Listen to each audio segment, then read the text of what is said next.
For 60 years, there was this one simple promise made at the end of every single adventure. James Bond will return. Except in his 25th film, that promise was broken. They actually did it. And look, that isn't a spoiler warning for a film that's been out for years. It's just a fact. In No Time to Die, the unthinkable happens. The hero doesn't win.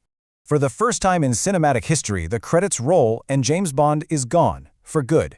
Daniel Craig's era doesn't end with him driving off into the sunset. It ends in a literal hail of missiles. So the real question isn't just what happened, but why. To really get the ending, you have to understand the trap he was in. This wasn't just another mission, it was checkmate. So picture this. Bond is retired, but he gets pulled back for one last job.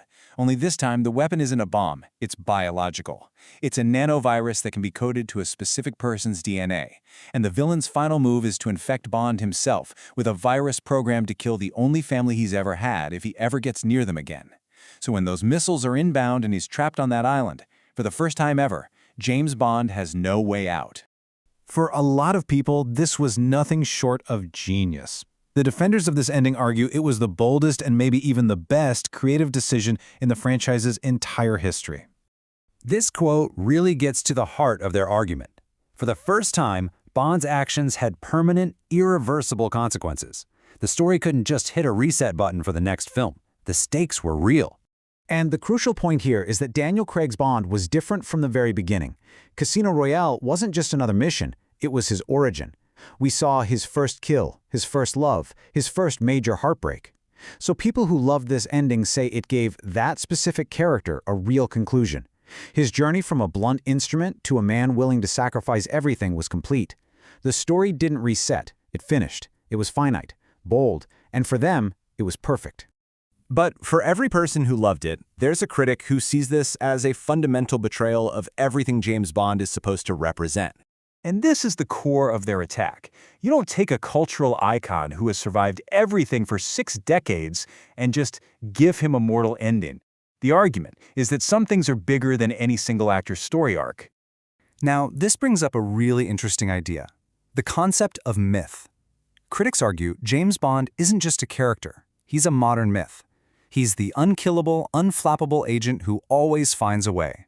He represents this ideal of resilience, of pure escapism. And this is exactly their point.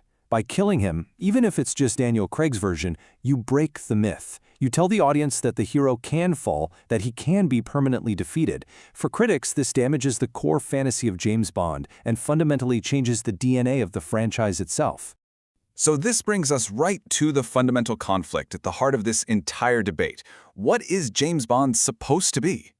On one side, you have the argument for a finite arc, the idea that for a story to have real emotional weight, you need real stakes, which means the character has to serve the narrative, even if it leads to his death. But on the other side, you have the endless myth, and in that view, the character's permanence is the entire point. The story exists simply to reinforce the idea of Bond, the icon who always, always returns.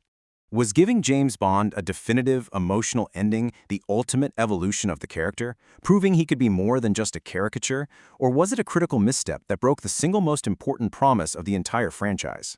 In the next part, we'll explore what this all means for the future and where the franchise can possibly go from here.